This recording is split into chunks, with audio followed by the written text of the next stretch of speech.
What is up, guys? Welcome back to another video. Today I'm going to be showing you guys my build for the GreatSword in Elden Ring. The GreatSword in Elden Ring is honestly my favorite GreatSword. Everybody just says it's the Guts GreatSword, but no, it's the GreatSword, okay? Like, it's the GreatSword. Gee, today I want to show you guys my build on what I usually do for this GreatSword, what kind of Ashes of War I use for it, the Flask of Wondrous Physick, what I use for it to help enhance it, and what else I can do to buff this sword to make it better. So if you do enjoy today's build video, be sure to leave a like to help the video get out there, to help the algorithm push the video out there, and also subscribe if you're new for more Elden Ring content here on the YouTube channel. But let's get straight into it. Alright, so with the GreatSword itself is more of a colossal sword, and it's a standard / pierce weapon. And overall, every kind of strength user would use this GreatSword, since I mean it honestly has really good damage, and you can really get your damage out there if you use like Lion's Claw or Savage Lion's Claw. You can definitely use that too, or if you use Giant's Hunt, which is another good one on the Colossal GreatSword for Ashes of War. The attributes required to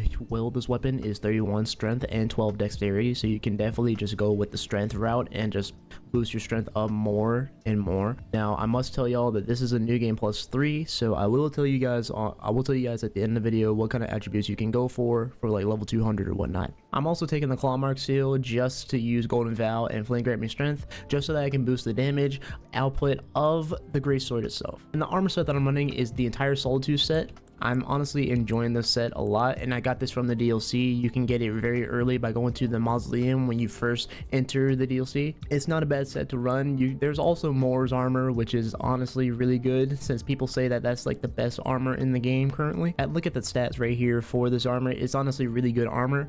It's just you have to use a lot of endurance. Well, you have to have a lot of endurance just to wield this, but you can just get away with it by using like Great Jar Arsenal just to raise the maximum equipment loadout if you want to. And the talismans that I'm running is Godfrey Icon, Shard of Alexander, Great Jar Arsenal, and Dragon Chris Great Shield Talisman. I'm taking Godfrey's Icon to enhance this charge up and skills, basically Lion's Claw, just enhancing that charge up, and Shard of Alexander to greatly boost the attack power of the skill. And I'm taking the Great Jar Arsenal just to raise the maximum equip loadout, because you're going to be wearing a lot of heavy armor if you're wanting to go that route. If you're wanting to go with that route and carry like heavy armor, then you can definitely get this. Now, if you want to carry 2 great swords, then you definitely will need this.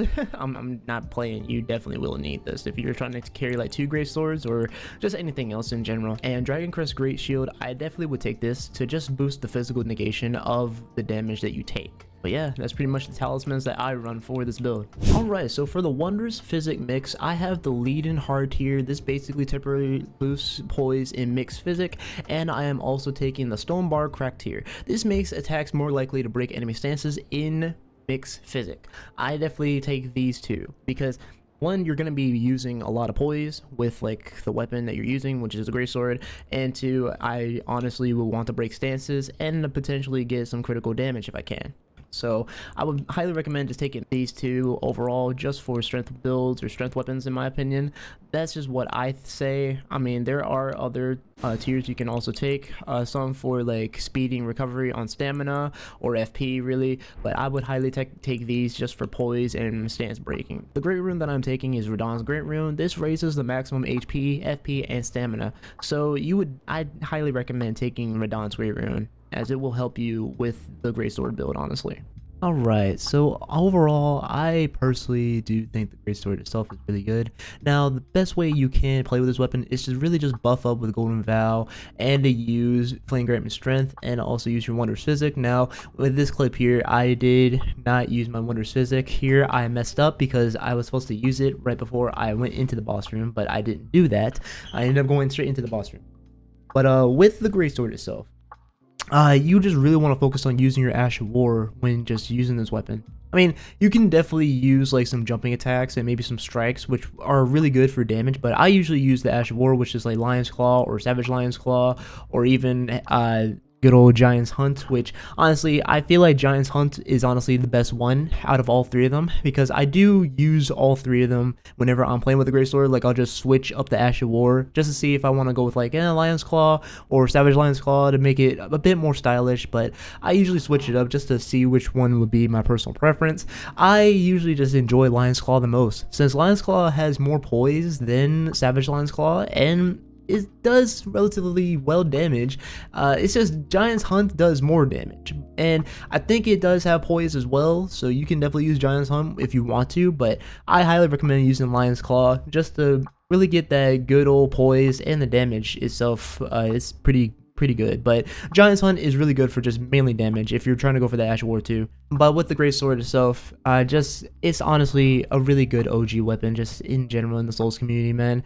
It just really is, and it's a really good weapon to just play with for strength builds, honestly. I mean, there is like the Giant Crusher, which is another good strength weapon, but overall people are just going to choose the GreatSword since the GreatSword itself, it's just beautiful, man. I like it. I just love the GreatSword and just how good you can make it with like any kind of buffs with Flame Grabbing Strength and Golden Vow, since it'll boost the damage and boost your defense too if you're using Golden Vow. But Flame Grabbing Strength comes into play when it comes to using Flame Grabbing Strength and whatnot. It really boosts the damage output for this weapon. Now, sometimes with the GreatSword itself, it is a bit slow, but you can definitely get some stance breaking right here, like right here in this clip here with this magma worm. I was able to get something good off here, get big damage on him, and kill him instantly. Like, that right there is the power of the GreatSword. Like, do not underestimate the power of the GreatSword, man. It just do not underestimate it whatsoever, bruh. And placing this Black Knight Assassin. Now, this Black Knife Assassin, it was a bit tough since, yeah, the Black Knife was just moving around everywhere. Now, I'm using Savage Lion's Claw, which, I mean, Savage Lion's Claws is not bad. The only downside with it is that it costs a bit more stamina than Lion's Claw, which is weird to me. I don't know why it costs so much stamina, but I guess it's because it's the second one. When you're doing the second one, yeah, it gives off more stamina. So yeah, when it comes to using Savage Lion's Claw, I mean, you can take a talisman like, I don't know, the twin turtle talisman that you get from the DLC. You can take that to recover your stamina faster, or you don't have to even use Savage Lion's Claw. I personally don't use it as much because it just takes away so much stamina. I mean, it's a good Ash Award, don't get me wrong, but it just takes too much stamina, and plus it just doesn't have that much poise than Lion's Claw. So highly recommend just taking Lion's Claw over just Savage Lion's Claw. And for this last one here, I am facing against one of the icicle dudes up in the mountaintop of the giants. I forgot their name, honestly. I be forgetting the boss's name. It's the ancient hero of Zamor, the Zamor warriors. I forgot about them, bro. Okay, they're just, I don't know, they're forgettable to me.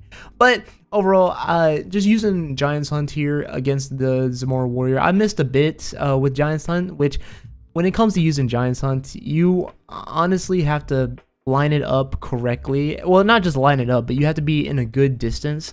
Like, you have to be a bit close distance. Like, you have to be in like close quarters combat with your with the boss, really, just to get the damage off. I mean, that's what I've noticed, but really you can close in the distance if you want to. But overall, the GreatSword, you can definitely have a good time with it, and you can use any Ash Warrior you want to with it. Just have fun with it. Okay, so if you're going for like a level 200 build, here's what I would recommend. I recommend to get your vigor to 60, since you're honestly going to want 60 vigor. If you're going for like a DLC or for endgame, is honestly just go for 60 vigor. Mind, I would say go to 35 mind. I mean, you're going to be using the Ash War a little bit much. I mean, if you don't want to use the Ash War, you don't have to, but I say 35 mind just to be safe. Endurance, I would say 44 endurance would honestly be the best bet to go for when using this build, since you will be running a lot of armor and you'll be running the GreatSword and maybe a seal too. So you basically will want to go 44 endurance, or a bit more if you want to though. Now for strength, I would honestly go to 80 strength. That way, because the strength is like the hard cap right there, and plus you get a lot out of that too. So I would say just go to 80 strength just to get the most out of it. Dexterity, you don't have to go for dexterity or intelligence whatsoever. Faith, I would highly recommend going for 25 faith. If you're trying to go for the seal and whatnot, going for Golden Vow and for Flame Grabbing Strength to boost the weapon damage for this weapon. And Arcane, you don't have to do anything with Arcane, honestly. This is just what I recommend for a level 200 build. But there you guys have it. That is basically my build to the GreatSword. I do hope you guys enjoyed today's video. Be sure to leave a like if you did enjoy the video, and subscribe to join the Raptor Pack today. And also comment down below, what do you guys think about my GreatSword build, and what would you do to change it to make it a bit better? Just let me know in the comments what you would do with your own kind of build if you were to make the GreatSword build. Let me know what you guys think and what would you do. But yeah guys, with that being said, I'm the Game Raptor. Stay well, Raptor Pack. I'll see you guys in the next video. Alright guys, peace out.